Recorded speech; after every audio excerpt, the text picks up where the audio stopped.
Bonjour, c'est Thibault Lambert et vous écoutez Code Source, le podcast d'actualité du Parisien. 5 mois après la prolongation de Kylian Mbappé au Paris Saint-Germain, quel avenir entre la star de Bondy et son club ? D'après des révélations du Parisien et de plusieurs médias à la mi-octobre, l'attaquant souhaite quitter le PSG cet hiver ou l'été prochain, alors qu'il vient de signer un contrat mirobolant pour y rester au moins 2 ans de plus. Le joueur de 23 ans se sentirait trahi par le club, même s'il nie publiquement avoir envie de partir. On revient sur ce feuilleton Mbappé PSG dans Code Source avec 2 journalistes du service des sports du Parisien, Stéphane Bianchi et Sébastien Nieto.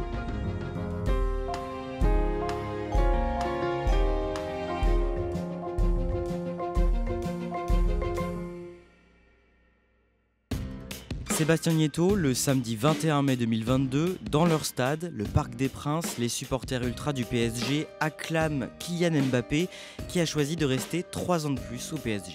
Oui, c'est la dernière journée de Ligue 1. Paris reçoit Metz et va surtout recevoir son trophée de champion de France, le 10e. Et puis il y a cette annonce réalisée juste avant le coup d'envoi. Kylian Mbappé va rester jusqu'à 2025. Qui rend hystérique le Parc des Princes, au milieu des feux d'artifice et à côté du président Nasser El Khelaifi. Kylian Mbappé reçoit une immense ovation. Et sur le maillot brandi par Kylian Mbappé, il y a l'année 2025. Ce sera l'année de la fin de son nouveau contrat. Il a en fait signé un contrat de 2 ans, plus une année en option, qu'il décidera lui-même d'activer ou non. Pourquoi c'est un tel événement à ce moment-là ? C'est énorme parce qu'il y a une grande concurrence aussi en face, celle du Real Madrid qui est le plus grand club du monde. Mbappé fait partie des meilleurs joueurs de la planète depuis 2018 et son titre de champion du monde. C'est aussi le meilleur joueur du PSG depuis 2 ans avec Neymar. Pour Paris, le voir continuer ici, c'est une assurance sportive et aussi marketing. Kylian Mbappé est arrivé au PSG 5 ans plus tôt lorsqu'il n'avait que 18 ans, à la fin de l'été 2017, en même temps qu'une autre grande star, le Brésilien Neymar. Mais Stéphane Bianchi, entre les 2 joueurs, l'entente est fluctuante. Oui, on a l'impression qu'entre ces deux-là, c'est un peu je t'aime moi non plus. Ce sont 2 stars qui ont commencé par s'apprécier, par se faire la cour. Elles se sont même longtemps éclatées ensemble sur le terrain et en dehors. Et puis, petit à petit, les relations se sont normalisées. Kylian Mbappé a évoqué ça durant le mois de septembre pour parler de Neymar et de sa relation avec lui. Il dit qu'ils ont parfois eu des moments un peu plus frais et parfois des moments un peu plus chauds. Il explique qu'ils sont parfois les meilleurs amis du monde et que parfois ils ne se parlent pas beaucoup. Mais que c'est la nature de relation qui est faite comme ça et qu'elle est toujours basée sur le respect de toute manière. Si ces 2 attaquants ont été achetés par le Qatar, le propriétaire du PSG, c'est pour qu'ils décrochent le Graal en football de club, la prestigieuse Ligue des Champions. Mais malgré de bonnes années, le PSG n'y arrive pas, Sébastien Nieto. Oui, Paris atteint tout de même la finale de la Ligue des Champions une fois en 2020. Il y a aussi une demi-finale en 2021. Mais il y a un constat d'échec global qui existe, et notamment parce que malgré la présence de ces stars comme Mbappé ou Neymar, le collectif fait défaut. Le PSG n'arrive pas à se créer cet esprit d'équipe qui leur permettrait de décrocher la victoire en Ligue des Champions. À la fin de la saison 2020-2021, une légende du football, l'attaquant du FC Barcelone, Léo Messi, est recruté par le PSG. L'un des plus grands joueurs de l'histoire du football qui nous fait l'honneur de revêtir le maillot parisien. Léo ! Mais pendant la saison suivante, le 9 mars, le PSG se fait éliminer de la Ligue des Champions au stade des 8e de finale par le Real Madrid de Karim Benzema. C'est terminé, le cauchemar de la remontada a ressurgi. Paris avait 2 buts d'avance à la mi-temps. Tout a basculé sur l'erreur de Donnarumma. L'histoire était parfaite, le conte de fées Mbappé, et tout s'est écroulé. Stéphane Bianchi, à cette période, Kylian Mbappé, qui veut à tout prix gagner la Ligue des Champions, réfléchit à partir dans un autre grand club. Oui, forcément, Kylian Mbappé s'interroge sur son avenir et on peut le comprendre, ça fait 5 ans qu'il est au Paris Saint-Germain. Il est, qui plus est, en fin de contrat. Tous les clubs du monde sont à l'affût, Liverpool, le Real Madrid évidemment. Il est clairement le joueur qui compte dans cette fin de saison. On en revient à ce qu'on a raconté au début de cet épisode. Le samedi 21 mai 2022, l'annonce met fin au suspense. Kylian Mbappé décide de prolonger au PSG jusqu'en 2025. Pourquoi est-ce qu'il choisit de rester finalement ? Alors lui, au cours d'une conférence de presse qui est organisée en grande pompe au Parc des Princes, laisse clairement entendre qu'il ne peut pas quitter son pays comme ça. En tant que Français, il y a ce côté aussi sentimental de se dire que c'est mon pays. C'est un pays dans lequel je vais vivre, dans lequel je vais vieillir. Je vais revenir ici après ma carrière. Il explique aussi que le projet du Paris Saint-Germain a changé, que le club a décidé de changer beaucoup de choses sur le plan sportif et que ça lui a donné envie de continuer. C'est un homme de défi, Kylian Mbappé. Il a envie de marquer l'histoire du Paris Saint-Germain, de battre tous les records. Il sort d'une saison où il a porté l'équipe, où il est clairement devenu le leader de ce club et on le met au centre du projet. C'est vraiment le joueur qui compte pour le Paris Saint-Germain. Est-ce qu'on sait à ce moment-là pour quel montant il est prolongé ? À ce moment-là, on n'a pas d'idée précise du contrat qui lui est proposé. On laisse même entendre qu'à peu de choses près, les propositions qui lui ont été faites ailleurs sont sensiblement les mêmes. Nasser El Khelaïfi, le président du Paris Saint-Germain, insiste d'ailleurs là-dessus en disant que pour Kylian Mbappé, c'est pas l'argent qui est le plus important, c'est vraiment le côté sportif. Mais en coulisses, on évoque déjà quand même les contours d'un contrat important. On parle à l'époque d'un salaire d'autour de 50 millions bruts par saison, ce qui est déjà énormissime. Sébastien Nieto, pendant le mercato d'été, le marché estival des transferts de joueurs, tout ne se passe pas comme prévu. Oui, la nouvelle direction sportive menée par Luis Campos, qui est un proche de Kylian Mbappé depuis ses années monégasques, il cherche à reconstruire l'équipe et à entourer Kylian Mbappé du mieux possible. Mais le Paris Saint-Germain est limité à ce moment-là par ses moyens financiers et parvient finalement pas à recruter comme il le souhaitait. Quelques points vont faire défaut, comme l'absence d'un nouveau défenseur, comme l'absence aussi d'un nouvel attaquant censé venir épauler Mbappé. Et le Paris Saint-Germain cherche aussi à se séparer de Neymar. C'est à ce moment-là une demande venue de l'actionnaire qatarien, mais il n'y parviendra pas. Stéphane Bianchi, le lundi 5 septembre, l'entraîneur du PSG, Christophe Galtier, est en conférence de presse juste à côté de Kylian Mbappé. Le PSG a joué 2 jours plus tôt à Nantes en championnat et ils sont interrogés tous les deux par un journaliste sur une question d'environnement. Oui, alors on est à la veille du match de Ligue des Champions face à la Juventus de Turin et un journaliste revient sur un tweet d'Alain Krakowicz, le directeur général des voyages à la SNCF, qui, à sa manière, a interpellé le PSG sur sa façon pas très éco-responsable de voyager. Après avoir constaté que le club avait fait Paris-Nantes le week-end précédent en avion, Krakowicz a interpellé le PSG en l'assurant que la SNCF pourrait lui faire des offres de voyage peut-être un peu plus adaptées. On demande alors à Christophe Galtier de réagir sur cette offre de service aux accents un poil ironiques. Est-ce que c'est une question que vous vous posez et est-ce que vous en avez parlé à vos joueurs ? Assis à la droite de Galtier, Kylian Mbappé regarde son coach et lorsque le regard des deux hommes se croise, il éclate de rire.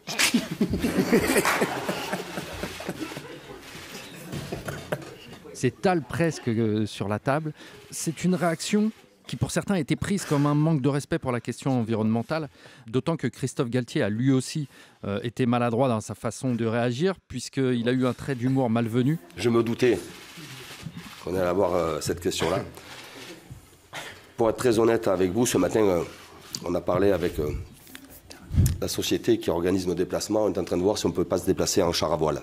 Mais en réalité, la réaction de Kylian Mbappé ce jour-là, elle traduit surtout une certaine forme de complicité avec son coach et le fait que les deux hommes s'attendaient à ce qu'une question piège leur soit posée à l'occasion de cette conférence de presse. Mais derrière cette petite blague et leur attitude à tous les deux a déclenché une vive polémique.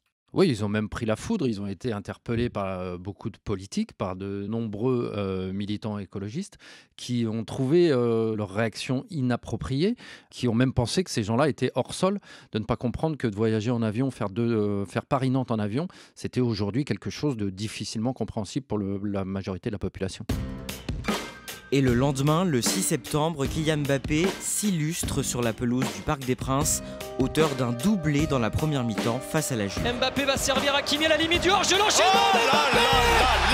Ça va trop vite. Oh, c'est exceptionnel. C'est la classe mondiale. C'est l'un des meilleurs joueurs du monde. C'est Kylian Mbappé. Score final de ce match, 2-1 pour le PSG.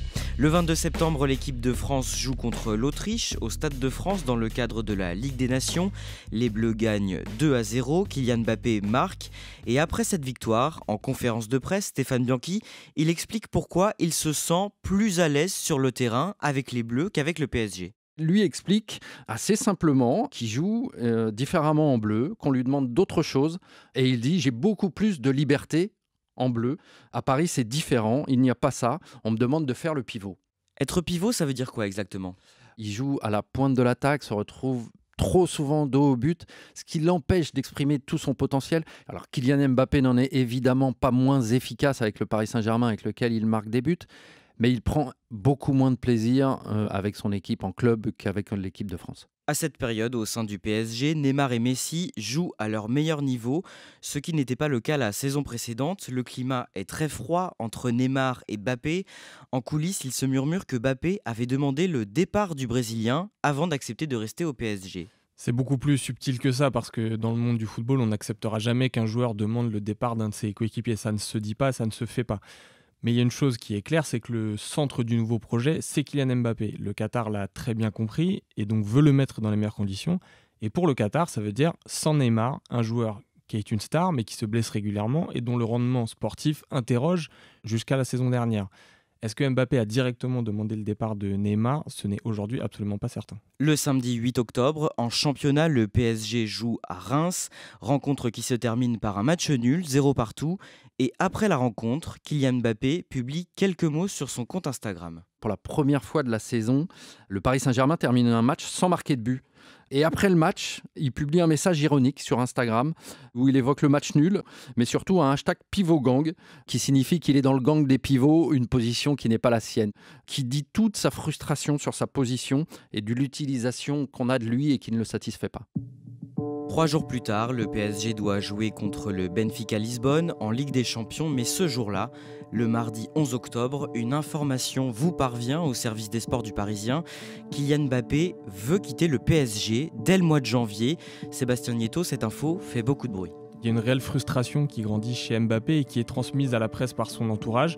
L'attaquant estime que le projet vendu au moment de sa prolongation n'est pas respecté et surtout qu'il y a un problème d'ordre contractuel entre le PSG et Mbappé. C'est la goutte d'eau qui fait déborder sa colère. Les médias du monde entier reprennent cette info à quelques heures d'un match très important en Ligue des Champions. Stéphane Bianchi, que pensent les supporters de cette annonce?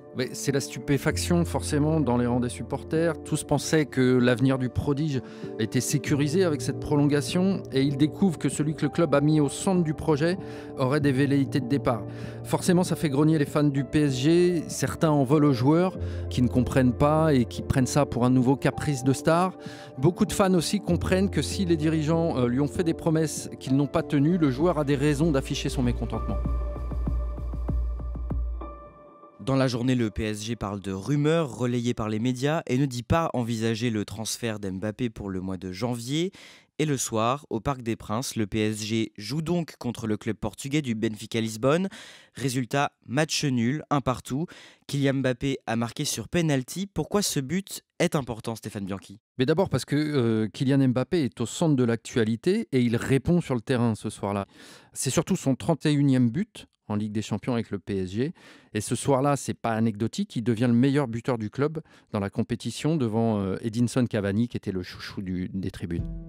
Sébastien Nieto, le lendemain, le 12 octobre, le site d'information Mediapart affirme que le PSG a, par le passé, payé une agence pour cyberharceler avec des faux comptes plusieurs personnes, dont Mbappé lui-même. Concrètement, ça voudrait dire que le PSG aurait passé un contrat avec une agence spécialisée qui crée des faux comptes sur les réseaux sociaux pour dénigrer l'image de ses propres joueurs. Adrien Rabiot, qui est aujourd'hui à la Juventus Turin, en a été la principale victime. Kylian Mbappé fait aussi partie des cibles, mais dans une moindre mesure et sans autant de violence. Ces révélations, elles créent un malaise dans le club ?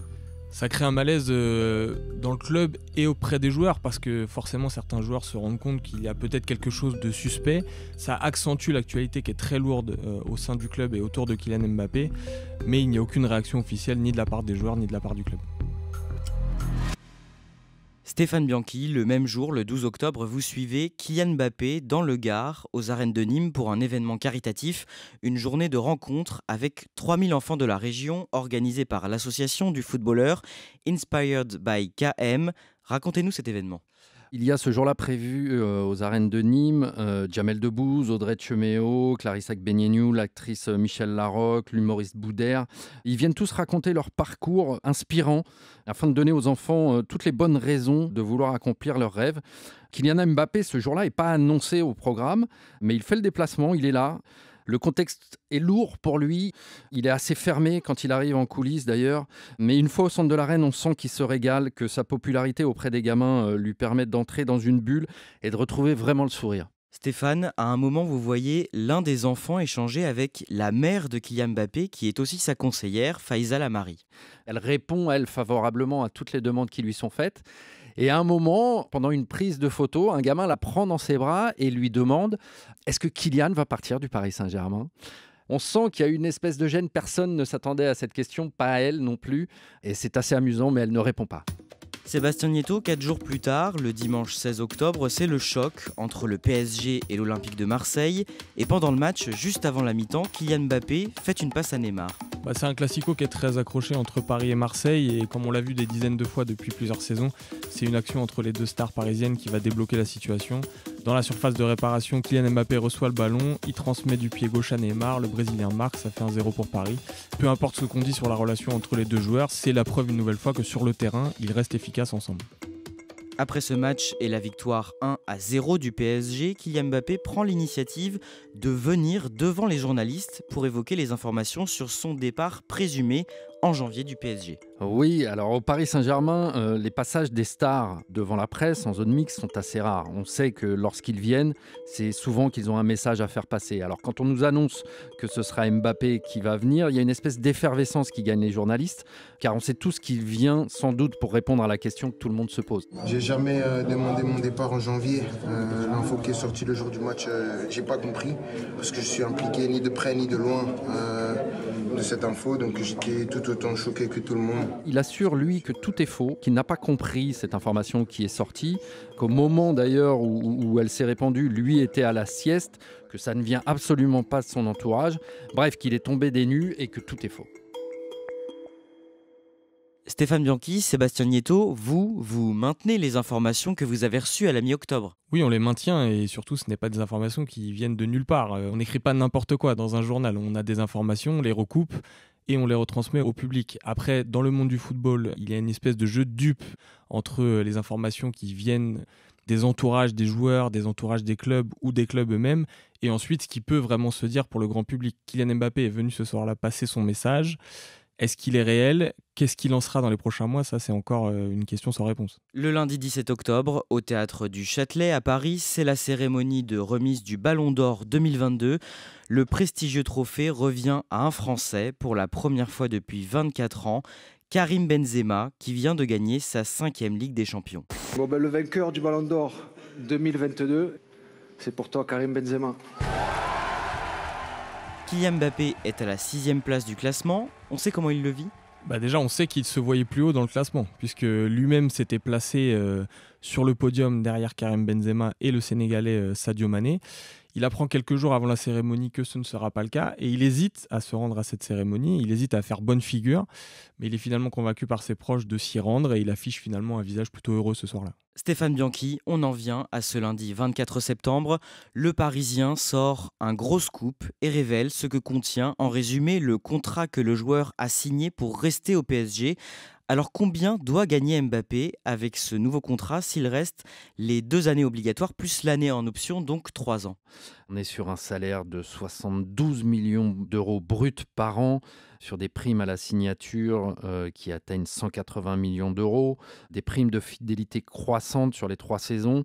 On atteint un total de 630 millions d'euros bruts sur 3 saisons, c'est colossal. Et là, on parle seulement de ses revenus de joueur, c'est ça ? Oui, bien sûr. Là, ce sont uniquement les rétributions du Paris Saint-Germain. On ne compte pas les sponsors et tout ce qu'il peut y avoir à côté. Dans le détail de cette somme, vous l'avez dit, le joueur touche notamment une sorte de prime de fidélité. Expliquez-nous ça. Oui, ce sont des clauses qu'il y a dans son contrat. C'est une façon d'augmenter les revenus du joueur en réalité.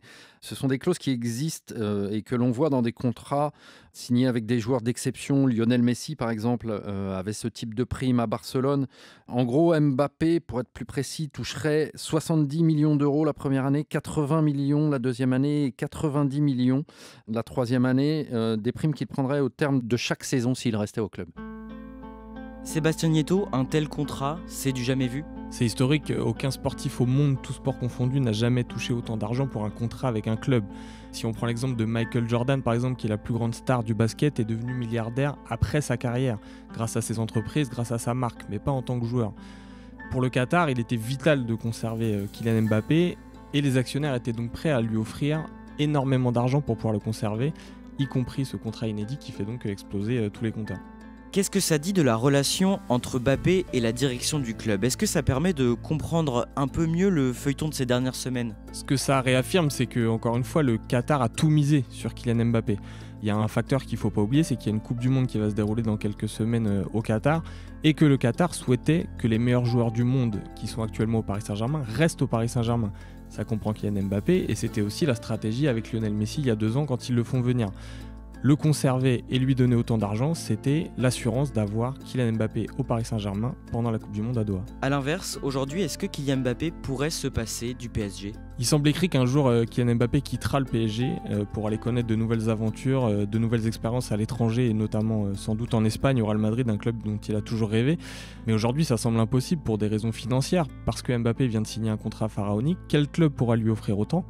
Et puis même s'il voulait quitter le Paris Saint-Germain en janvier, il faudrait que le Paris Saint-Germain accepte de pouvoir vendre Kylian Mbappé à un autre club. Aujourd'hui, c'est impossible, le PSG ne négociera pas pour la vente de Kylian Mbappé. Donc si Mbappé veut partir, il va devoir encore attendre.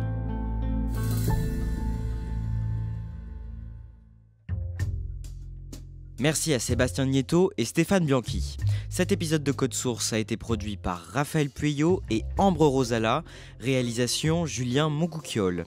Code Source, c'est le podcast d'actualité du Parisien. Nous publions un nouvel épisode chaque soir de la semaine. N'oubliez pas de vous abonner sur votre application préférée pour n'en rater aucun. Et puis si vous voulez nous écrire, c'est possible sur Twitter, @codesource, ou bien directement à cette adresse, codesource@leparisien.fr.